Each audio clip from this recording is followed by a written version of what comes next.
Namaste children. Today we are going to learn the lesson from your geography part, inside our earth. Dear children, can you imagine what is inside our earth? Yes. Interior of the earth, just like an onion, it is made up of several concentric layers with one inside another. This is the interior of the earth. So the layers of the earth are four more. The first one is the crust, second one is the mantle, the third one is the outer core, then the last one is the inner core. So our earth is made up of three layers, the crust, the mantle and the core. So the crust, which is the uppermost layer, thinnest layer also. So 35 km on the continental earth mass has been extended. Then the 5 km for that ocean floors has been extended. The core is the second layer, made mostly of iron, very heavy mineral.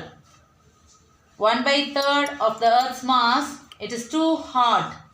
Inner core is solid, but the outer core is liquid. So the innermost layer is the core with the radius about 3500 km. It is mainly made up of nickel and iron, that is ferrous. The central core has very high temperature and pressure also. So the mantle, just beneath the crust is the mantle, which extends up to a depth of 2900 km below the crust. So the crust are in two types. One is the continental crust, another one is the oceanic crust.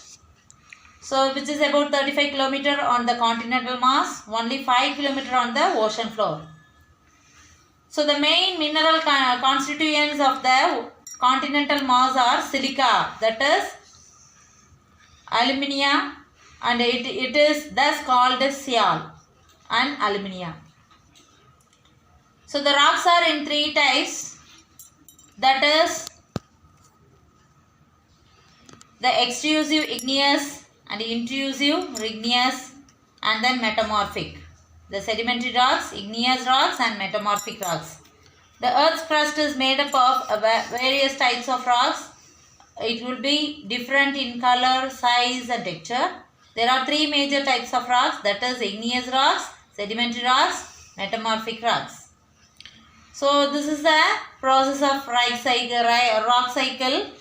So the metamorphic rocks, which are still under great heat and pressure, melt down to form molten magma.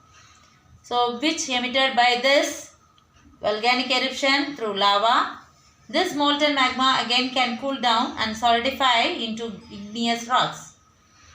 So the mantle layer lies beneath the sial layer. It extends upon to the depth of 2900 km. So this layer consists of inner silicates or sima. So this picture to know down this interior of the earth. So igneous rocks, that comes from that Latin word. Igneous means fire. When the molten magma cools and it becomes solid, thus the rock will become igneous rocks. They are also called primary rocks too. Hope you are all understood, my dear. We will see in the next class. Thank you.